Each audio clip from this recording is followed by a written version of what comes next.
Welcome back to Strategy Session.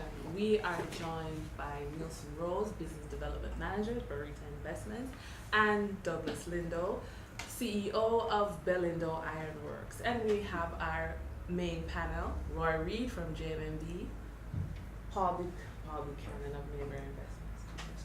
Sorry. Let's do that again.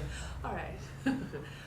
Welcome back. Thank you for being a part of the strategy session here on Money Markets. We're joined by two new guests on our panel. We have Nielsen Rose to my right from Burrito.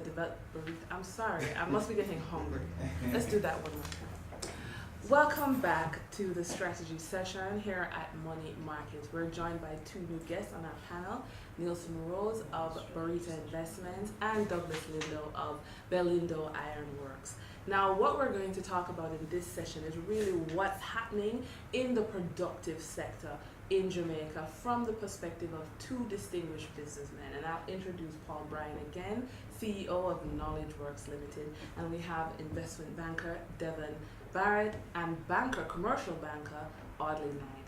All right, so we throw the question out to the panel. What is happening in the productive sector in Jamaica? Are we folding up, hiding because the dollar has moved so rapidly and interest rates have dropped, but inflation has gone up? What's happening, Doug? Well, I think to a great extent, Denise, we are on a perpetual catch-up cycle. And just taking 2013 in review, I think most businesses spent the first half of the year trying to stave off a deepening hole.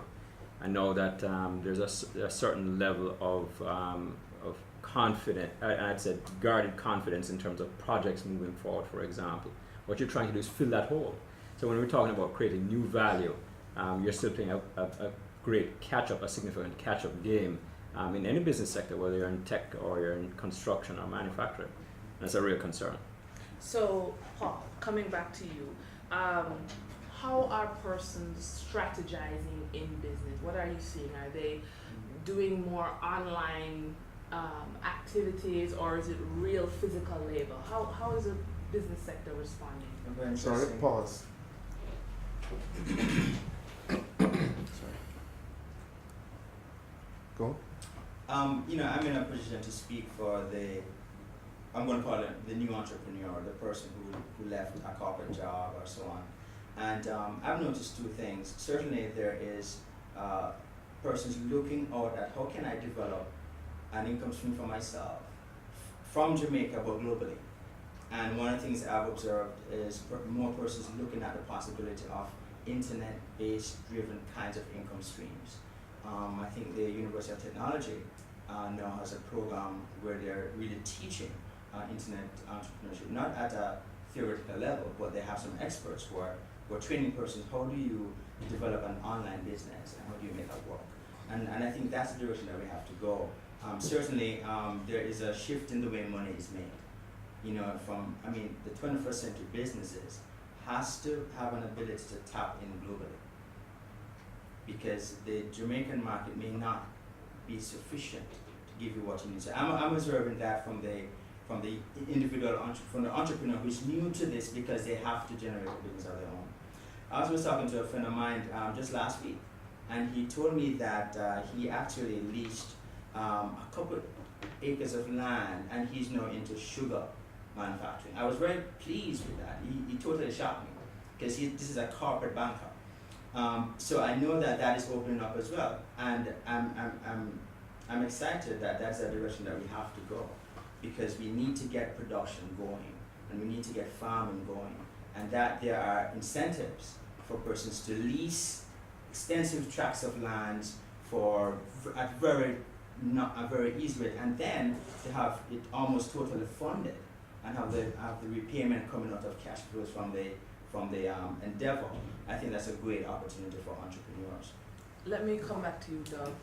Is that the future? Is agriculture back in Jamaica? Well, I don't think it's really about which sector is picked as a winner. And I think we should move away from those models. Those models are just not appropriate, irrespective of the fact that we have limited resources. What we need to do is have the right policy environment in place that enables businesses, whether it's agribusiness, manufacturing, technology. you know, the point that was being made earlier, which is a very good one, is that we have to move towards internationalization models. A global marketplace is where it is, irrespective of how big or small your country is. And it therefore puts us in a position that we have to look at creative partnerships to leverage those opportunities abroad, whether they be agribusiness, tech, manufacturing, or some of the other traditional sectors. Roy, I throw it to you. If I have an internet type business or an agriculture type business, will you fund me? Well, what I would say is that JMB, as long as you can provide the requisite. Oh, I'm sorry. Well,